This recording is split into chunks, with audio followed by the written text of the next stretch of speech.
नमस्कार प्यारे दर्शकों, मैं हूं कमल दुबे, आपका ज्योतिष मित्र सौभाग्य सलाह में आपका स्वागत करता हूं। प्यारे दर्शकों, आज एक नए विषय पे आपसे चर्चा करेंगे और आपको इस पूरे विषय को समझाएंगे।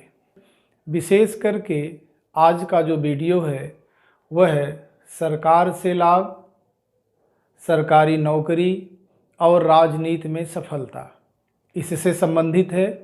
अगर आप सरकारी नौकरी के लिए प्रयासरत हैं या आप राजनीति में जाना चाहते हैं तो पहले अपने कुंडली को देख लीजिए कि आपके कुंडली में क्या राजनीति में जाने का या सरकारी नौकरी में जाने का योग है।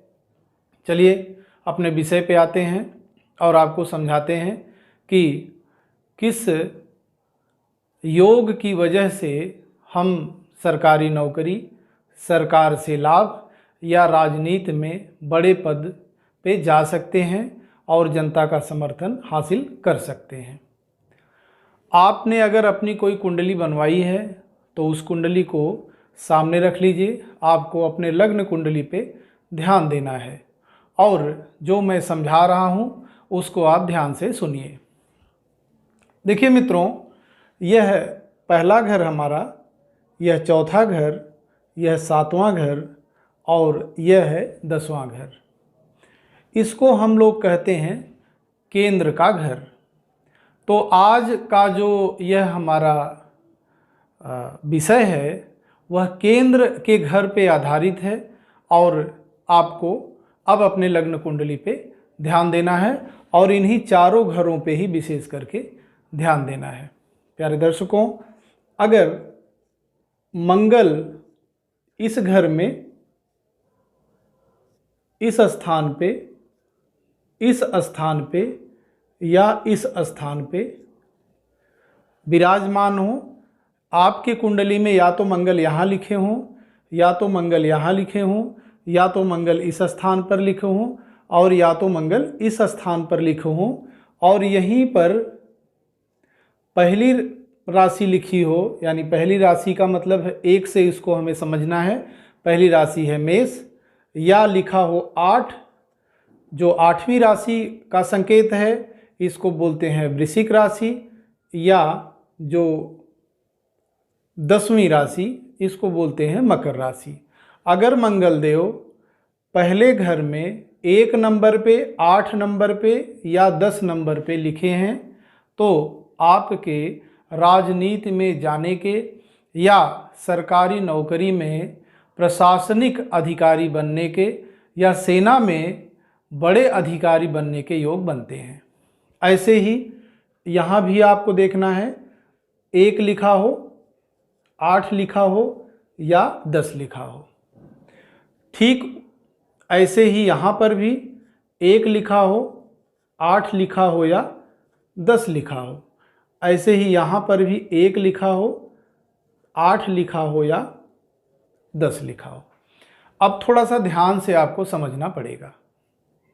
मैंने आपको समझाया कि मंगल देव अगर पहले घर में 1 नंबर की राशि में, 8 नंबर की राशि में या 10 नंबर की राशि में विराजमान है तो आपको राजनीति में जाने के प्रबल योग बनते हैं और साथ में सरकारी नौकरी या विशेष करके प्रशासनिक अधिकारी बनने के योग बनते हैं। पहली राशि और 8वीं राशि में मंगल देव स्व राशि होते हैं। इन 2 राशियों के यह अधिपति होते हैं। लेकिन अगर यह 10वीं राशि में विराजमान होते हैं, 10वीं राशि शनि की राशि है जिसको हम लोग मकर राशि कहते हैं, यहाँ पर मंगल देव उच्च के होते हैं। इन दोनों राशियों में हैं तब तो आपको शनि देव को देखने की जरूरत नहीं पड़ेगी। लेकिन अगर यहाँ 10वीं राशि लिखी है और वहाँ मंगल देव लिखे हैं तो आपको शनि देव की स्थिति को भी देखना पड़ेगा। जैसे शनि देव यहीं विराजमान हो, या शनि देव यहाँ विराजमान हो, या शनि देव यहाँ विराजमान हो, या शनिदेव यहाँ विराजमान हो, या शनिदेव यहाँ विराजमान हो, या शनिदेव यहाँ विराजमान हो, या शनिदेव यहाँ विराजमान हो, या शनिदेव यहाँ विराजमान हो। मैंने आपको समझाया कि अगर 1 और 8 नंबर की राशि पर मंगल देव पहले घर में, चौथे घर में, 7वें घर में या 10वें घर में विराजमान हैं तो आपको सिर्फ मंगल देव की स्थिति को ही देखना है, उनकी मजबूत स्थिति को देखना है। मजबूत स्थिति के विषय में मैं कई वीडियो में समझा चुका हूँ, अभी भी आपको समझा देता हूँ कि अगर मंगल देव 12 अंश से लेकर 18 अंश के बीच में विराजमान होते हैं तो यह शनि देव की सबसे अच्छी स्थिति होगी। लेकिन मंगल देव अगर 1 और 8 नंबर की राशि पे विराजमान नहीं है और मंगल देव 10 नंबर की राशि में पहले घर में, चौथे घर में, 7वें घर में और 10वें घर में, इनमें से किसी एक घर में 10 नंबर की गिनती पर, 10 नंबर के अंक पर विराजमान हैं और मंगल देव मजबूत स्थिति में है, 12 से 18 डिग्री के बीच में हैं और शनि देव भी दूसरे घर में, 5वें घर में, चौथे घर में, 7वें घर में, 9वें घर में, 10वें घर में या 11वें घर में विराजमान हो और वह भी मजबूत स्थिति में हो, जैसे कि उनकी भी स्थिति 12 से 18 डिग्री के बीच में बनती है, तो ऐसे लोग राजनीति में जाने के प्रबल दावेदार होते हैं या अगर वह प्रशासनिक नौकरी, विशेष करके सरकारी प्रशासनिक नौकरी में प्रयासरत रहते हैं तो उनको सफलता 100% मिलने वाली है। यह तो एक विधि हुई। अब मैं आपको दूसरी विधि के विषय में समझाता हूँ। देखिए, बिना ग्रहों के मजबूत हुए कोई व्यक्ति राजनीति में, सरकारी नौकरी में या जीवन में जितने भी लाभ की स्थितियां बनती हैं उसमें सफल नहीं होता। अब चलिए हम बात करते हैं दूसरे ग्रह की, बुध देव के विषय में बात करते हैं। बुध देव यहाँ पर विराजमान हो या बुध देव यहाँ विराजमान हो या बुध देव 7वें घर में विराजमान हो और बुध देव 10वें घर में विराजमान हो और यही लिखा हो 3 नंबर, 3 नंबर, 3 नंबर और 3 नंबर, मतलब बुध देव जहाँ पहले घर में, चौथे घर में, 7वें घर में या 10वें घर में, इनमें से किसी एक घर में विराजमान हो और वहीं लिखा हो 3 नंबर, तो भी ऐसा व्यक्ति प्रशासनिक, विशेष करके फाइनेंस डिपार्टमेंट के लिए बहुत ही अच्छा रहता है। राजनीति में बहुत ज़बरदस्त योजनाकार होता है।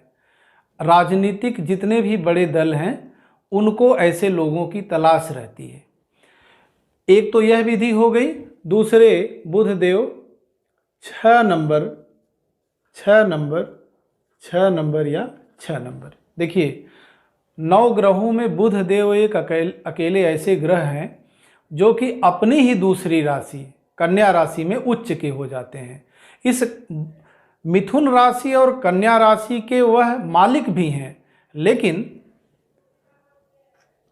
छठी राशि कन्या राशि में वह उच्च के हो जाते हैं। तो सिर्फ बुध देव को देखने की जरूरत है और अगर ऐसी स्थिति बने और कहीं पहले घर में, चौथे घर में, 7वें, 10वें में बुध देव विराजमान हो, इनमें से किसी एक घर में, किसी भी जातक की कुंडली में, किसी भी लग्न में, और बुध देव के ऊपर शुक्र देव की, शनि देव की, सूर्य देव की, बृहस्पति देव की दृष्टि भी पड़ती, कहीं से भी दृष्टि पड़ जाए तो भी ऐसा व्यक्ति प्रबल दावेदार हो जाता है। कहने का मतलब है जो उसकी योजना है राजनीति में जाने की या सरकारी नौकरी में जाने की या बैंक में जाने की या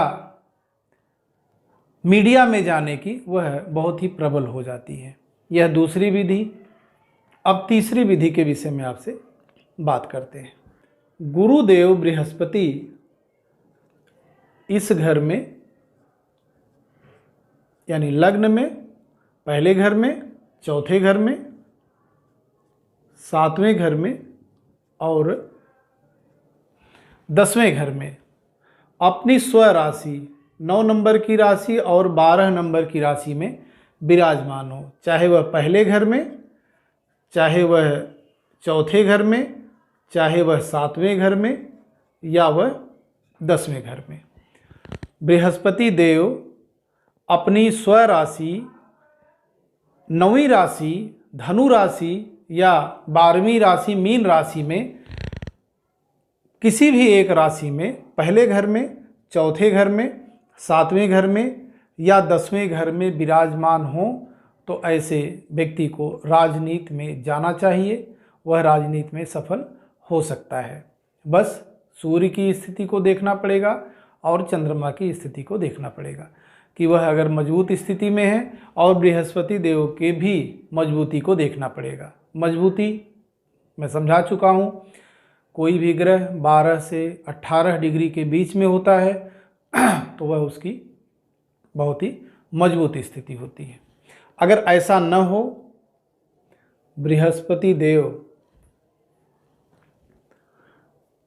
केंद्र में पहले, चौथे, 7वें, 10वें में किसी एक घर में विराजमान हो और वहीं लिखा हो 4, चौथी राशि होती है कर्क और बृहस्पति देव कर्क राशि में उच्च के हो जाते हैं। जो मैंने पहले अभी बृहस्पति देव की स्थिति बताई है, इससे ज़्यादा प्रबल योग इस राशि में बृहस्पति देव बनाते हैं। पहले घर में, चौथे, 7वें या 10वें घर में बृहस्पति देव विराजमान हो, वहीं लिखा हो 4। लेकिन आपको यह भी देखना पड़ेगा कि चंद्रदेव की स्थिति क्या है। चंद्रदेव यहीं विराजमान हो जाएं या यहाँ विराजमान हो जाएं या यहाँ विराजमान हो जाएं या यहाँ विराजमान हो जाएं या यहाँ विराजमान हो जाएं या यहाँ विराजमान हो जाएं या यहाँ विराजमान हो जाएं या यहाँ विराजमान हो जाए, ऐसी स्थिति में बहुत ही प्रबल योग बनता है। विशेष करके अगर बृहस्पति देव के साथ चंद्रदेव केंद्र में ही कहीं पर भी विराजमान हो जाएं और विशेष करके केंद्र में विराजमान हो जाएं या यहाँ विराजमान हो जाएं 2 नंबर पे, क्योंकि चंद्रदेव अगर यहाँ विराजमान होंगे तो यहाँ लिखा होगा 2, तो चंद्रदेव भी उच्च के हो जाएंगे।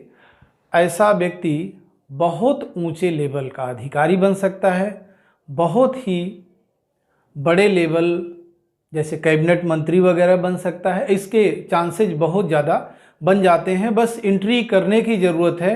वह कभी अपने जीवन में अगर राजनीति में है तो कभी हारेगा नहीं, अगर ऐसी स्थिति बनती है तो। यह तीसरी स्थिति मैंने बताई है। अब मैं आपको चौथी स्थिति बताता हूँ। अगर शुक्रदेव लग्न में इस स्थान पर, इस स्थान पर, इस स्थान पर या इस स्थान पर विराजमान हो और वहीं लिखा हो 2 या 7, कहने का मतलब है शुक्रदेव 2 नंबर की राशि या 7 नंबर की राशि में केंद्र के किसी भी भाव में, पहले भाव में या चौथे भाव में या 7वें भाव में या 10वें भाव में शुक्रदेव विराजमान हो तो ऐसा व्यक्ति राजनीति में जाता है, सफल होता है, शौकीन होता है। बड़ी गाड़ी, बड़ा बंगला, ये सब उसको सहज ही उसके जीवन में प्राप्त हो जाता है। ऐसी स्थिति बन जाए या शुक्रदेव 12 नंबर की राशि में विराजमान हो जाए। केंद्र के किसी भी घर में पहले, चौथे, सातवें, 10वें में शुक्रदेव अगर 12 नंबर की राशि में विराजमान होते हैं तो यह उनकी उच्च की राशि है। इसमें और ही प्रबल योग व्यक्ति के बन जाते हैं। ऐसे व्यक्ति राजनीति में अगर वो एंट्री करते हैं तो उनको सफलता आसानी से प्राप्त हो जाती है। और कहीं बृहस्पति देव की स्थिति भी